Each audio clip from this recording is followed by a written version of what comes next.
Hi అండి, welcome to my channel. ఈరోజు నాగుల చవితి మేము ఎలా జరుపుకున్నామో చూడండి. ముందుగా పూజకి కావాల్సిన సామాగ్రి అన్నీ రెడీ చేసుకున్నానండి. ప్రసాదం కోసం అయితే చలిమిడి, నువ్వులుండలు, అలాగే వడపప్పును కూడా నానబెట్టుకొని రెడీగా పెట్టుకున్నానండి. ఇక పాల బాటిల్, వాటర్ బాటిల్ కూడా రెడీ చేసి పెట్టుకున్నాను. ఇంకా పూజ కోసం కొత్త రకం అగరబత్తులు తెచ్చారండి. వెలిగించాను, కానీ స్టాండ్లో పెట్టాలని చూస్తే దానికి కింద పుల్ల లేదు. తర్వాత డబ్బాలో చూస్తే వాళ్ళే ఒక చిన్న స్టాండ్ ఇచ్చారు.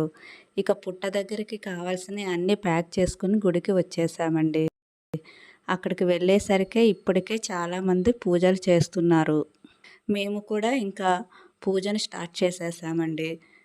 దీపం వెలిగించి పాలు పోసి పసుపు, కుంకుమ, గుడ్లు, ప్రసాదం అన్నీ పెట్టి మా పూజ ఇలా జరుపుకున్నామండి.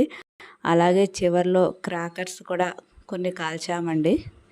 మీరు కూడా ఈరోజు ఎలా నాగుల చవితి జరుపుకున్నారో కామెంట్లో చెప్పండి.